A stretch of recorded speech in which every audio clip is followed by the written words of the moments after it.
general banners, surrender flags, and troop standards. This is part 1 where I'll show you how to illustrate them.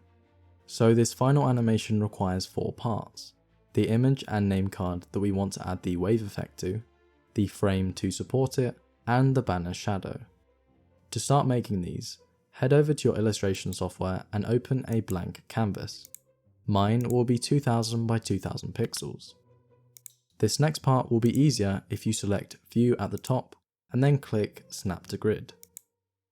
Finally, make sure to add a new layer before clicking on the Path tool in the top left. Start to outline your banner's shape. You can curve your points by clicking and dragging. Once you finish the bottom section, press Ctrl and click on your original point to join the path. Next, choose the colour of your frame. A grey or dark brown usually works well. Then all you have to do is press Fill Path underneath. Repeat these steps with the middle and top sections of your banner. You can give this a bit of depth by adding shadows on a new layer, but make sure they are all in the same place. So if your banner shadow will be on the right hand side, add these to the bottom and right of your frame. If you'd like, add a symbol to sit atop your banner.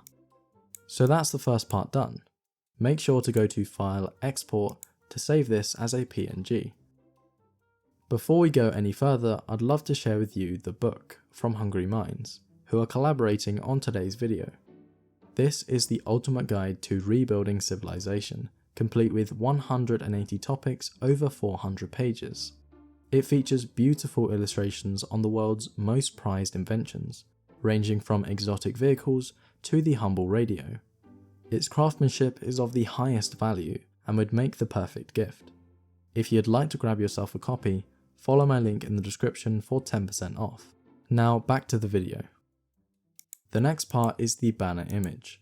Start with a plain background and then import the general or icon that you want to be shown on the banner.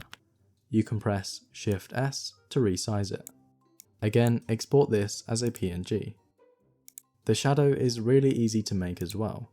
Just add a new layer and trace around your banner. Fill this with a black color and export this on its own. Follow the same steps for the name card, but make this on a landscape canvas. If you want, stroke on a different colored border to give a nice contrast. Then press this button to add text. One of my favorite fonts is the Hightower text, but you can choose whatever you want. From here, making these surrender flags and troop standards are pretty straightforward. Once again, start with a new layer and outline a frame for the flag. Fill the path before adding shadows. The last part is to draw your own flag design and add any symbols. Finally, the frame of your troop standard might look like this, complete with a hanging banner.